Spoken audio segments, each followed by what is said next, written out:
Hi friends, welcome to Shri Aduge channel. ಎಲ್ಲರಿಗೂ ನಮಸ್ಕಾರ. ಇವತ್ತಿನ ಸ್ಪೆಷಲ್ ತುಂಬ ಸ್ಪೈಸಿಯಾದ ಟೇಸ್ಟಿಯಾದ ಕೇರಳ ಸ್ಟೈಲ್ ಚಿಕನ್ ರೋಸ್ಟ್ ಮಾಡೋದು ಹೇಳ್ಕೊಡ್ತಾ ಇದ್ದೀನಿ. ಚಿಕನ್ ಲವರ್ಸ್ಗೆ ಇಲ್ಲ ಸ್ಪೈಸಿ ಲವರ್ಸ್ಗೆ ಇದು ತುಂಬ ಇಷ್ಟ ಆಗುತ್ತೆ. ಇದೇ ಮೊದಲು ನಮ್ಮ ಚಾನಲ್ನ ನೋಡ್ತಾ ಇದ್ದರೆ ಸಬ್ಸ್ಕ್ರೈಬ್ ಮಾಡಿ. ಎಷ್ಟೊಂದು ಚಿಕನ್ ವೀಡಿಯೋಸ್ ಅಪ್ಲೋಡ್ ಮಾಡಿದ್ದೀನಿ, ದಯವಿಟ್ಟು ಹೋಗಿ ನೋಡಿ ಸಪೋರ್ಟ್ ಮಾಡಿ. ನೀವು ಬೆಳೀರಿ, ನಮ್ಮನ್ನು ಬೆಳೆಸಿ. ಇವತ್ತು ಈ ಚಿಕನ್ ರೋಸ್ಟ್ ಮಾಡೋಕ್ಕೆ ನಾನು 500 ಗ್ರಾಮ್ ಚಿಕನ್ ತೊಗೋತಾ ಇದ್ದೀನಿ, ಅಂದರೆ ಅರ್ಧ kg. ಒಂದು ಕಡಾಯಿ ಇಟ್ಕೊಂಡು ಆ ಕಡಾಯಿ ಬಿಸಿ ಆದಮೇಲೆ 2 ಟೇಬಲ್ ಸ್ಪೂನ್ ಆಯಿಲ್ ಹಾಕೋತಾ ಇದ್ದೀನಿ. ನೆಕ್ಸ್ಟ್ ಎಣ್ಣೆ ಬಿಸಿ ಆದಮೇಲೆ 1 ಏಲಕ್ಕಿ 1 ಲವಂಗ ಹಾಕೋತಾ ಇದ್ದೀನಿ. ನೆಕ್ಸ್ಟ್ ಅದಕ್ಕೇ ಮೀಡಿಯಮ್ ಸೈಜ್ದು 3 ಈರುಳ್ಳಿನ ಮೀಡಿಯಮ್ ಸೈಜಾಗಿ ಕಟ್ ಮಾಡಿ ಇಟ್ಕೊಂಡಿದ್ದೀನಿ. ಚೆನ್ನಾಗಿ ಮಿಕ್ಸ್ ಮಾಡ್ಕೊಳ್ಳೋಣ. ಸ್ವಲ್ಪ ಟೈಮ್ ಆದಮೇಲೆ ಈರುಳ್ಳಿ ಕಲರ್ ಕೂಡ ಚೇಂಜ್ ಆಗುತ್ತೆ, ಕ್ವಾಂಟಿಟಿನೂ ಕಮ್ಮಿ ಆಗುತ್ತೆ, ಚೆನ್ನಾಗಿ ಫ್ರೈ ಆಗಿರುತ್ತೆ.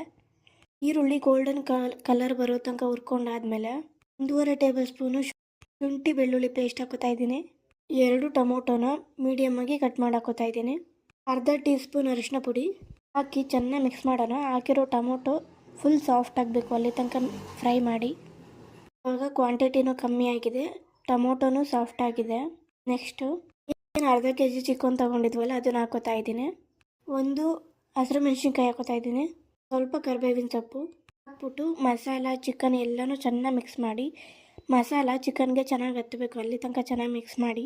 ಮಸಾಲೆನ ಚಿಕನ್ಗೆ ಮಿಕ್ಸ್ ಮಾಡಿ ಆದಮೇಲೆ 2.5 ಟೇಬಲ್ ಸ್ಪೂನು ಮೀಟ್ ಮಸಾಲ ಹಾಕೋತಾ ಇದ್ದೀನಿ. ಅದನ್ನು ಹಾಕಿ ಚೆನ್ನಾಗಿ ಮಿಕ್ಸ್ ಮಾಡಿ. ಇವಾಗ ನೆಕ್ಸ್ಟು ಎಲ್ಲ ಚೆನ್ನಾಗಿ ಮಿಕ್ಸ್ ಆದಮೇಲೆ 3/4 ಕಪ್ಪು ನೀರು ಹಾಕೋತಾ ಇದ್ದೀನಿ. ನೆಕ್ಸ್ಟು ನೋಡಿಕೊಂಡು ರುಚಿಗೆ ತಕ್ಕಷ್ಟು ಉಪ್ಪು ಹಾಕ್ಕೊಳ್ಳಿ. ಮೀಡಿಯಮ್ ಅಥವಾ ಲೋ ಫ್ಲೇಮಲ್ಲಿ ಬೇಯಿಸಿ. ಮೀಡಿಯಮ್ ಫ್ಲೇಮಲ್ಲಿ ಬೇಯಿಸೋದ್ರಿಂದ ಗ್ರೇವಿನೂ ತಿಕ್ಕಾಗಿ ಚೆನ್ನಾಗಿ ಬರುತ್ತೆ, ಚಿಕನ್ನು ಬೆಂದಿರುತ್ತೆ, ಮಸಾಲೆ ಎಲ್ಲ ಚೆನ್ನಾಗಿ ಚಿಕನ್ಗೆ ಹತ್ತಿರುತ್ತೆ. ಮುಚ್ಚಳ ಮುಚ್ಚಿ ಚಿಕನ್ ಬೇಯೋ ತನಕ ಬೇಯಿಸಿದ್ರೆ ಒಂದು 20 ನಿಮಿಷ ಬಿಡಿ. ಒಂದು 20 ನಿಮಿಷ ಆದಮೇಲೆ ತೆಗೆದು ನೋಡೋಣ. ನೋಡ್ತಾ ಇದ್ದೀರಲ್ಲ, ಚೆನ್ನಾಗಿ ಕುದ್ದು ಸೈಡಲ್ಲೆಲ್ಲ ಎಣ್ಣೆ ಬಿಡ್ತಾ ಇದೆ. ಚಿಕನ್ನು ಬೆಂದಿದೆ, ಕಲರು ಸೂಪರಾಗಿ ಕಾಣಿಸ್ತಿದೆ. ಮತ್ತು ಅದಕ್ಕೆ 1/4 ಟೀ ಸ್ಪೂನು ಪೆಪ್ಪರ್ ಪೌಡರ್ ಅಂದರೆ ಕರಿಮೆಣಸಿನ ಪುಡಿ ಹಾಕೋತಾ ಇದ್ದೀನಿ. ಒಂದು ಅರ್ಧ ಲೆಮನ್ ಜ್ಯೂಸು ಅಂದರೆ ನಿಂಬೆಹಣ್ಣಿನ ರಸ, ಲಾಸ್ಟಲ್ಲಿ ಸ್ವಲ್ಪ ಕರಿಬೇವು ಸೊಪ್ಪು ಹಾಕ್ತಾಯಿದ್ದೀನಿ. ಇವಾಗ ನೋಡಿ, ಕಲರ್ಫುಲ್ ಆದಂಥ ಜ್ಯೂಸಿ ಆದಂಥ ಸೂಪರ್ ಟೇಸ್ಟಿ ಆದಂಥ ಕೇರಳ ಸ್ಟೈಲ್ ಚಿಕನ್ ರೋಸ್ಟ್ ರೆಡಿಯಾಗಿದೆ. ಈ ಚಿಕನ್ನು ಚಪಾತಿ, ರೋಟಿ, ವೆರೈಟಿ ಆಫ್ ರೈಸ್ಗೆ, ರುಮಾಲ್ ರೋಟಿಗೆ ಸೈಡ್ ಡಿಶ್ಶಾಗೂ ಕೂಡ ತಿನ್ಬೋದು, ಹಾಗೆ ಕೂಡ ತಿನ್ಬೋದು. ತುಂಬ ಚೆನ್ನಾಗಿದೆ. ಬನ್ನಿ ಇವಾಗ ಸರ್ವ್ ಮಾಡ್ಕೊಳ್ಳೋಣ. ಈ ವಿಡಿಯೋ ಇಷ್ಟವಾದಲ್ಲಿ ಸಬ್ಸ್ಕ್ರೈಬ್ ಮಾಡಿ, ಪ್ಲೀಸ್ ಸಪೋರ್ಟ್ ಮಾಡಿ. Thank you so much.